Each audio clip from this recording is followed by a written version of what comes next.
Uh, Yo, what's up? I'm Teo. Teo Level Up. You'll know me. We've been playing Tawna since Season 1. Arguably one of the best Tawnas out there. La-di-da. I'm making this video just to showcase some Tawna gimmicks and interactions in the game. Because even though the character is definitely broken, there is a need of, like, you don't need to sleep on it. She has a lot of thing going on. And whenever she gets inevitably nerfed, copium, then I think it's necessary for us to know what she can do. And I'm also making this video to showcase Tawna has actual advanced tech and the character is movement R2 circle. So without further ado, let's go. Okay, so the first stuff I want to talk about, it's what I like to call movement priorities and double hooking. So we know that whenever we are double jumping in the air, or we're jumping in the air, we just get one hook shot. We can do it twice, right? But the thing is that if you start a hook shot while standing in a platform, Tawna has this weird gimmick where she's gonna get a second hook shot out of it. This is the most known one, but not a lot of people use it. 1, 2. So you have a lot of more space to cover with it. Of course, an extent it is more slow, so you have to set your priorities straight and it will depend. If you have a straight section and you want to go fast, you want to do hook shot, jump, hook shot, jump, hook shot, jump, hook shot. But if what you want to do is to cover space and get safely from zone A, from zone B, what you can do is, for example, double hook over here. Usually you will not, naturally you should not be able to get to the other gem on the A cluster, but if you double hook, you can get safely. So that's the mobility thing. That's kind of important.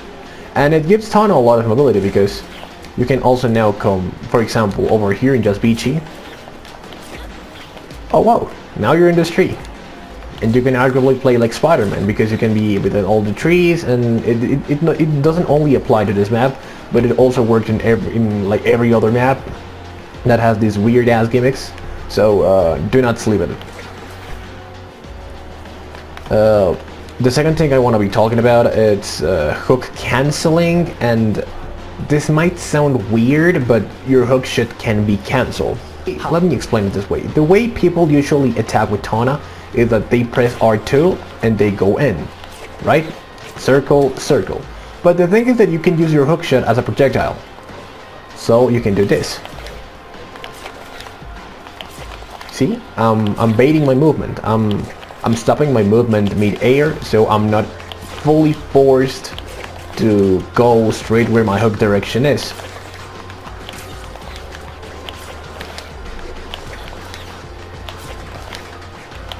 Yeah, that's hook cancelling. And why is it good? Because hook cancelling is a gimmick that works really well for baiting moves.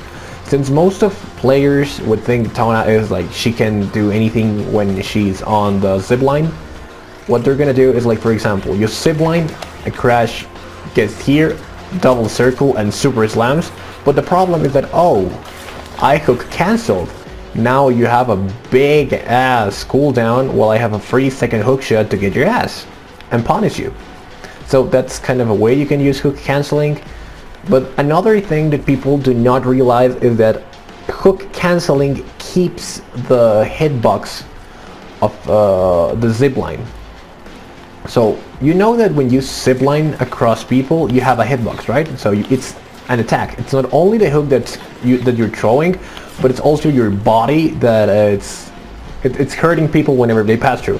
So when you hook cancel, that hitbox still is active, so you can hurt people on spot.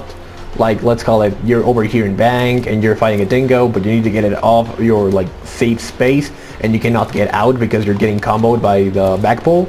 What you can do is hook cancel, they get the knockback because they get sent back, and you can recover your space.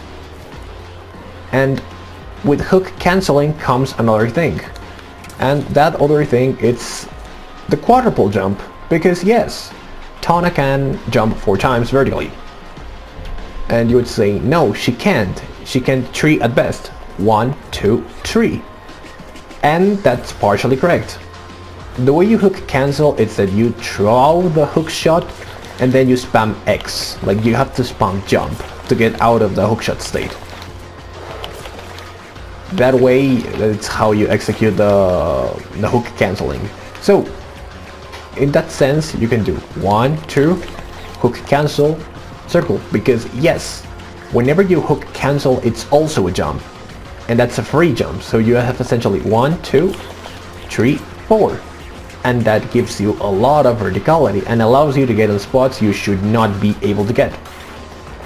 So that's a character that, combined with her huge range of the hookshot, it allows her to reach out characters that she should not be able to. For example, if Engine is flying over here in the bank and you just go 1, 2, 3, 4, you can take him down, or you can at least hit him, because you're reaching on his pace, but you're also like getting on top of where he is, so you have tools to deal with him.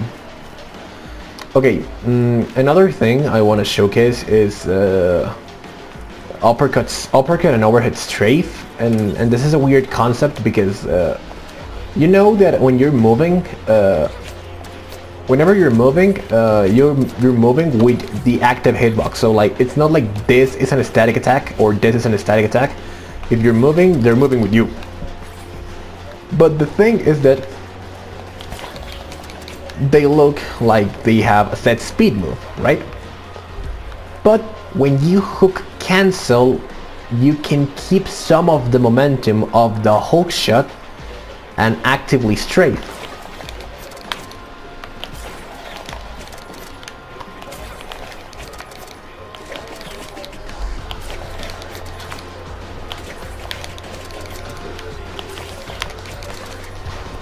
This is good in the sense of I'm keeping the momentum like on this short space while I'm keeping my hitbox active, because I'm hook canceling, so I have a hitbox active while I'm hook canceling, but also I'm gonna have instantly the hitbox of the uppercut and the overhead.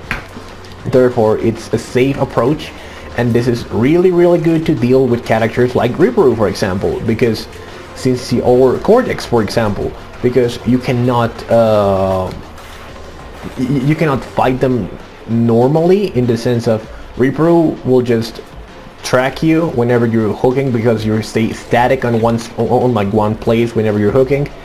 And kind of the same happens with Cortex, but like Cortex can poly you, can piano you, can just straight up shoot you, head bash, whatever. You're like free food for Cortex. So this is a good tool to engage them, to pressure them, or to be out. Okay, another thing I want to say about it is like, do not sleep on triple spin.